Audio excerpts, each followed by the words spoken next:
যুক্তরাজ্যের সাধারণ নির্বাচনে নিরঙ্কুশ জয় পেয়েছে স্যার কিয়ের স্টারমারের নেতৃত্বাধীন লেবার পার্টি।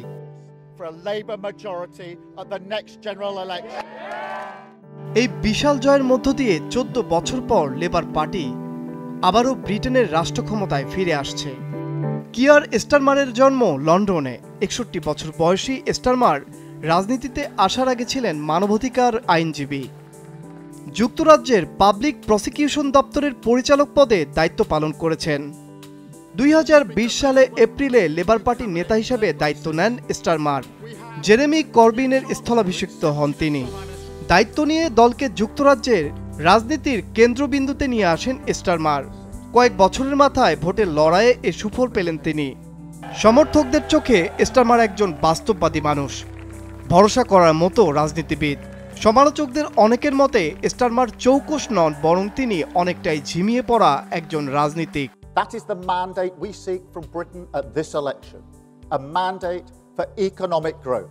শ্রমজীবী শ্রেণীর সঙ্গে তার জীবনের যোগের কথা প্রায়শই বলতে শোনা যায় স্যার কিয়েরেকে।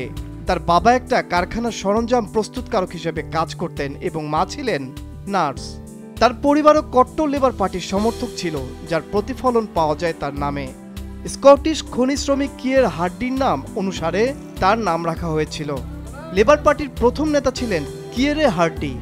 বড় হয়ে ওঠার সময় স্যার কিয়েরের পারিবারিক জীবন খুব সুখকর ছিল না। দূরত্ব রেখে চলতেন তার বাবা।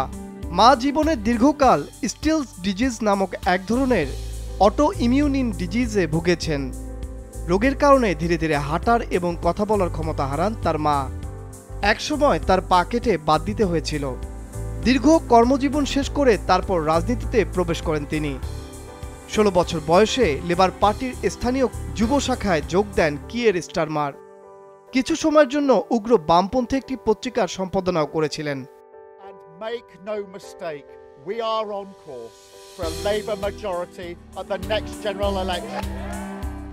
সেই সময় ক্যারিবিয়ান এবং আফ্রিকার দেশগুলোতে মৃত্যুদণ্ড বিলুপ্তির জন্য তিনি কাজ করেন। 1990-এর দশকে একটা বিখ্যাত মামলায় তিনি দুজন ইকো অ্যাক্টিভিস্ট বা পরিবেশ আন্দোলনকারীর প্রতিনিধিত্ব করেছিলেন, যাদের বিরুদ্ধে ম্যাকডোনাল্ডস মামলা করেছিল। 2008 সালে স্যার কিয়েরে পাবলিক প্রসিকিউশনের ডিরেক্টর এবং ক্রাউন প্রসিকিউশন সার্ভিসের প্রধান হিসেবে দায়িত্ব পালন করেছেন, যার অর্থ তিনি ইংল্যান্ড এবং ওয়েলসের সবচেয়ে সিনিয়র প্রসিকিউটর সরকারি কৌঁসুলি ছিলেন। 2013 সাল পর্যন্ত তিনি চাকরি করেন। 2014 সালে তাকে নাইট উপাধি দেওয়া হয়েছিল। স্টারমার প্রথম সংসদে যান 2015 সালে। লন্ডনের হবর্ন অ্যান্ড সেন্ট প্যানক্রসের সংসদ সদস্য হিসেবে দায়িত্ব পালন করেন তিনি। কট্টর বাম রাজনীতিবিদ জেরেমি করবিনের নেতৃত্বে লেবার পার্টি তখন বিরোধী দলের ভূমিকা পালন করছিল। পরে অভিবাসনের মতো গুরুত্বপূর্ণ ক্ষেত্রে সরকারের কার্যকলাপ নজরে রাখার জন্য স্যার কিয়েরেকে ছায়া স্বরাষ্ট্রমন্ত্রী হিসেবে নিয়োগ করেন Jeremy Corbyn. We gave up on being a party of protest 5 years ago. We want to be a party of power. যুক্তরাজ্য ইইউ থেকে বেরিয়ে যাওয়ার পক্ষে ভোট দেওয়ার পরে স্যার কিয়েরেকে শ্যাডো ব্রেক্সিট মন্ত্রী হিসেবে নিয়োগ করা হয়। 2019 সালে সাধারণ নির্বাচনের পর লেবার পার্টির নেতা হওয়ার সুযোগ পান স্যার কিয়ারা। মাছরাঙ্গা নিউজ ডেস্ক।